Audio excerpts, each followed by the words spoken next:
हम जिस विषय की चर्चा करने जा रहे हैं वो है कंस्ट्रक्टिविज्म बेस्ड इंस्ट्रक्शनल डिजाइन इन ऑनलाइन टीचिंग।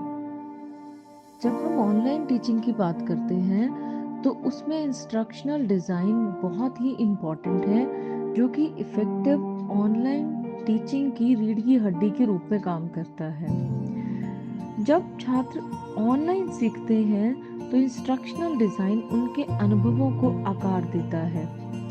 इंस्ट्रक्शनल डिज़ाइन एक स्ट्रक्चर्ड और यहाँ कहें कि सुव्यवस्थित शिक्षण वातावरण का निर्माण भी करता है जो कि लर्निंग में इम्पोर्टेंस रखता है। अगर हम इंस्ट्रक्शनल डिज़ाइन की योजना सावधानीपूर्वक करें और विचारशील कार्यान्वयन के माध्यम से करें तो टीचर यह सुनिश्चित कर सकता है कि ऑनलाइन पाठ्यक्रम के स्पष्ट शिक्षण उद्देश्य अचीव हो सके। शिक्षा के निरंतर विकसित होते परिदृश्य में लर्निंग थ्योरीज निर्देशात्मक रणनीतियों और दृष्टिकोणों को आकार देने में बहुत ही इम्पोर्टेंट रोल प्ले करते हैं और एक ऐसा ही प्रभावशाली सिद्धांत रचनावाद है, कंस्ट्रक्टिविज्म, जिसने छात्रों की सक्रियता, सहयोगात्मक शिक्षा और सीखने की प्रक्रिया में पूर्व ज्ञान और अनुभव की भूमिका पर जोर देने की ओर व्यापक ध्यान आकर्षित किया है। और रचनावाद को ध्यान में रखकर जो ऑनलाइन पाठ्यक्रम डिजाइन किए जाते हैं वो छात्रों को अधिक सक्रिय और सीखने की प्रक्रिया में व्यस्त रखने को बढ़ावा देते हैं। अब हम डिस्कस करते हैं designing instructions with constructivism in online teaching. जब हम रचनावाद से इंस्ट्रक्शनल डिजाइन की बात कर रहे हैं तो इसमें जो स्टूडेंट्स हैं वो खुद से इन्वॉल्व होते हैं लर्निंग एक्सपीरियंस को क्रिएट करने में, जो कि एनकरेज करता है उनकी एक्टिव एंगेजमेंट को, क्रिटिकल थिंकिंग को और नॉलेज कंस्ट्रक्शन को। ये फोकस करता है hands on activities, problem solving, collaboration, और स्टूडेंट्स को अलाउ करता है कि वो अपनी अंडरस्टैंडिंग को खुद से बिल्ड करें, एक्सप्लोर करें, डिस्कवरी करें, सिर्फ पैसिव रिसेप्शन ऑफ इंफॉर्मेशन ना हो। इस तरीके से जब स्टूडेंट्स रियल वर्ल्ड एप्लीकेशंस पर फोकस करेंगे, स्टूडेंट सेंटर्ड अप्रोचेस रहेंगी, तो कंस्ट्रक्टिविज्म के अकॉर्डिंग ये हमारी लर्निंग को प्रमोट करता है, डीपन करता है और ये तालमेल बनाता है कि स्टूडेंट्स को पहले से क्या आता है, पहले के क्या एक्सपीरियंसेस हैं, जिससे वो नई नॉलेज को और भी ज़्यादा मीनिंगफुल बनाते हैं और लॉन्ग लास्टिंग अंडरस्टैंडिंग होती है सब्जेक्ट मैटर की। तो कंस्ट्रक्टिविज्म या रचनावाद ऐसे लर्निंग एक्सपीरियंसेस को क्रिएट करने में मार्गदर्शन करती है जो कि कंस्ट्रक्टिविज्म के प्रिंसिपल से मेल खाते हों। तो आइए जानते हैं कि स्टेप बाय स्टेप हम किस तरीके से रचनात्मक दृष्टिकोण से क्लासरूम इंस्ट्रक्शंस को डिजाइन कर सकते हैं। पहला स्टेप है आइडेंटिफाई क्लियर लर्निंग ऑब्जेक्टिव्स, स्पष्ट सीखने के उद्देश्यों को पहचानना। आप क्या चाहते हैं कि शिक्षार्थी या स्टूडेंट्स जो इंस्ट्रक्शंस के एंड में क्या जान जाएं या क्या करने में कैपेबल हों। उसके लिए हमें क्लियर और मेजरेबल यानी कि स्पष्ट और जांचने योग्य उद्देश्यों को भी डिफाइन करके ही शुरुआत करनी होगी और यह भी सुनिश्चित करना होगा कि जो उद्देश्य हैं वो सक्रिय जुड़ाव कर रहे हैं और उनकी क्रिटिकल थिंकिंग को भी डेवलप कर रहे हैं। तो इस पर जोर देते हुए रचनात्मक सिद्धांतों के अनुरूप है या नहीं वो ऑब्जेक्टिव्स हमें बनाने चाहिए।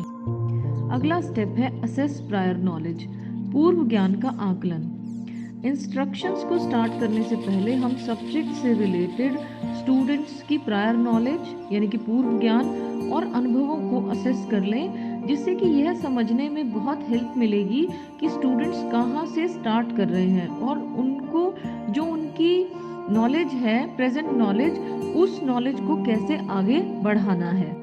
अगला है क्रिएट ऑथेंटिक लर्निंग टास्क, वास्तविक दुनिया से संबंधित शिक्षण गतिविधियां बनाएं। जब हम लर्निंग की बात करते हैं तो लर्निंग के लिए जो एक्टिविटीज़ को हम डिज़ाइन कर रहे हैं वो इस तरीके से डिज़ाइन करें जो कि रियल वर्ल्ड की जो प्रॉब्लम्स हैं या सिचुएशंस हैं उनको रिफ्लेक्ट करें, जिससे स्टूडेंट्स को अपने ज्ञान को व्यवहारिक तरीके से लागू करने के लिए भी मोटिवेट किया जा सकता है।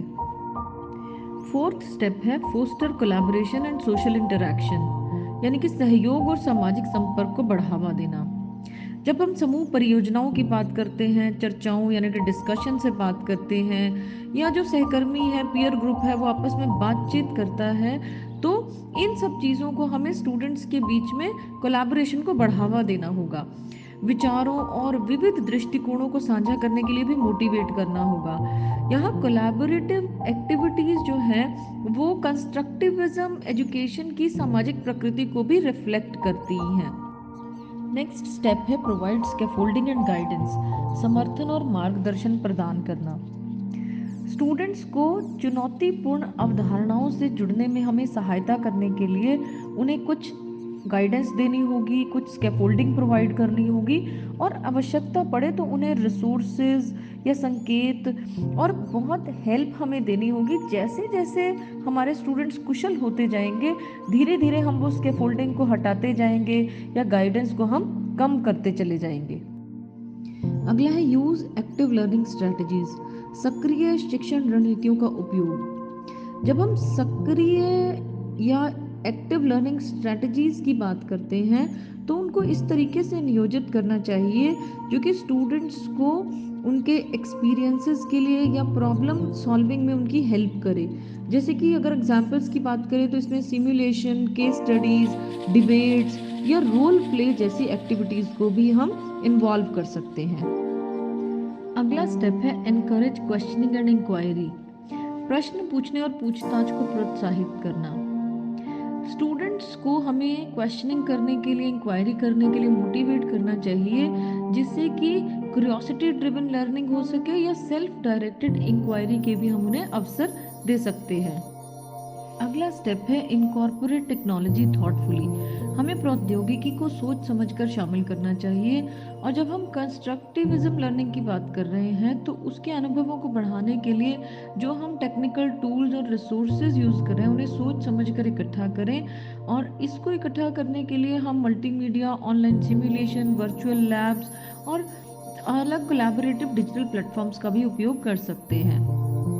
अगला है assessments aligned with constructivist principles, रचनावादी सिद्धांतों के अनुरूप मूल्यांकन। जब हम असेसमेंट को डिज़ाइन कर रहे हैं तो वो हमारे कंस्ट्रक्टिविस्ट प्रिंसिपल के अकॉर्डिंग ही हो। जब हम फीडबैक की बात कर रहे हैं या फिर हम समेटिव असेसमेंट की बात कर रहे हैं, उनके लिए हमें कंस्ट्रक्टिविज्म असेसमेंट के तहत हम कोई क्विज रख सकते हैं, डिस्कशन रख सकते हैं, सेल्फ असेसमेंट रख सकते हैं, जो कि ज्ञान की समग्र समझ और उसके अनुप्रयोग का मूल्यांकन भी कर सकेगा। तो इंस्ट्रक्शनल डिज़ाइन विद कंस्ट्रक्टिविज्म को जानने के बाद हम बात करते हैं कि किस तरीके से हम प्रैक्टिकल इम्प्लीमेंटेशन कर सकते हैं कंस्ट्रक्टिविज्म बेस्ड इंस्ट्रक्शनल डिज़ाइन की ऑनलाइन टीचिंग में। तो इसमें भी कुछ हम स्टेप्स की बात करते हैं। वो सीरीज ऑफ स्ट्रेटेजिक स्टेप्स कौन से हैं, जिसमें कि पहला है नीड असेसमेंट, आवश्यकता मूल्यांकन।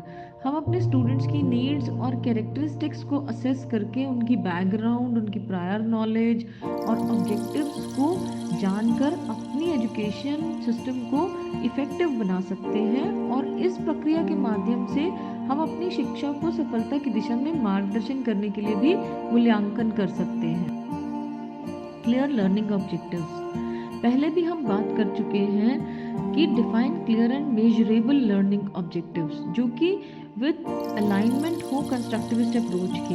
और ये जो ऑब्जेक्टिव्स हैं ये फोकस करें understanding the application, problem solving rather than mayor memorisation. Practical implementation में तीसरा स्टेप है ऑथेंटिक लर्निंग टास्क, वास्तविक शिक्षा कार्य। जब हम वास्तविक शिक्षा स्थितियों और कार्यों को विकसित करें जो कि वास्तविक दुनिया की चुनौतियों को प्रतिबिंबित करते हैं, और इन जो कार्य हैं उनको लर्नर्स को सामग्री के साथ सक्रिय रूप से जुड़ने और अपने ज्ञान का उपयोग करके वास्तविक समस्याएं, रियल वर्ल्ड प्रॉब्लम्स का समाधान करने में भी मदद मिलती है। अगला स्टेप है डाइवर्स लर्निंग रिसोर्सेज, विविध शिक्षा सामग्री। बहुत अलग अलग तरीके की शिक्षा सामग्री या लर्निंग रिसोर्सेज को हम प्रेजेंट कर सकते हैं जो कि डिफरेंट लर्निंग स्टाइल को या इंक्लूसिविटी को भी इंश्योर करता है, जिसमें कि हम रीडिंग मटेरियल, कुछ वीडियोस, कुछ सिमुलेशन, केस स्टडीज़ या इंटरैक्टिव मटेरियल जैसी चीज़ों को भी हम यूज़ कर सकते हैं, क्योंकि हर छात्र का ध्यान और सीखने का तरीका अलग है और विविध शिक्षा सामग्री प्रदान करने से यह सुनिश्चित किया जाता है कि हर छात्र को उसकी विभिन्न शैलियों और पसंद के अनुसार ही सीखने का मौका मिले। अगला है कोलैबोरेटिव अपॉर्चुनिटीज़, सहयोगी अवसर। हम डिस्कशन से ग्रुप डिस्कशंस या फिर जो पीयर असेसमेंट है, इस तरीके की एक्टिविटीज़ के माध्यम से हम कोलैबोरेशन को प्रोत्साहित कर सकते हैं। और शिक्षा के एक महत्वपूर्ण पहलू में सहयोग अवसर छात्रों को अपने अध्ययन को साझा करने और अपनी समझ को विकसित करने और विविध दृष्टिकोण को प्राप्त करने का भी मौका देता है। अगला है रिफ्लेक्टिव प्रैक्टिसेस। रिफ्लेक्शन यानी कि प्रतिबिंबन और मेटाकॉग्निशन शिक्षार्थियों के लिए बहुत ही महत्वपूर्ण कौशल है, जो सीखने की प्रक्रिया को समर्थन और समझने में मदद करता है। जब हम रिफ्लेक्शन की बात करते हैं तो रिफ्लेक्शन उनको खुद के सीखने की प्रक्रिया पर विचार करने और समझने के लिए अवसर देता है कि उन्होंने खुद से क्या सीखा है। वो अपने सोचने के तरीकों को समझ सकते हैं और उनकी सीखने की प्रक्रिया है वो सार्थक हो जाती है। अगला है वेरिड असेसमेंट मेथड्स, विविध मूल्यांकन विधियों का प्रयोग। शिक्षा के क्षेत्र में मूल्यांकन एक बहुत ही महत्वपूर्ण रोल प्ले करता है, क्योंकि ये छात्रों के सीखने की प्रक्रिया को मापता है और उनके समझने की क्षमता को भी सुनिश्चित करता है। और जब हम शिक्षा को रचनावादी दृष्टिकोण से देखते हैं तो हम ज्ञान को न केवल एक जीवंत वस्तु के रूप में देखते हैं, बल्कि छात्रों के मानसिक प्रक्रिया का नतीजा भी मानते हैं। इसका मतलब कि हमें ज्ञान को पूरी तरीके से समझने और अपनाने की क्षमता को मापने का उपयुक्त साधन चाहिए। इसीलिए हमें विविध मूल्यांकन विधियों का भी प्रयोग करना चाहिए। अगला है टाइमली फीडबैक एंड रिवीजन, समय पर प्रतिक्रिया और संशोधन। जब टीचर प्रॉपर फीडबैक दे रहा है टाइमली और रिवीजन कर रहा है, तो ये वो इंश्योर कर रहा है कि वो लर्निंग प्रोसेस को ठीक से कर पा रहे हैं स्टूडेंट्स, और वो उसको सुधारने का मौका भी देता है। इससे स्टूडेंट्स ना केवल अपनी मिस्टेक्स को इम्प्रूव कर सकते हैं, सुधार सकते हैं, बल्कि वो ये भी समझ जाते हैं कि उन्होंने ज्ञान और समझ को कैसे बेहतर बनाया है या कैसे बेहतर बना सकते हैं। यह स्व मूल्यांकन और सोच विचार को भी प्रोत्साहित करता है।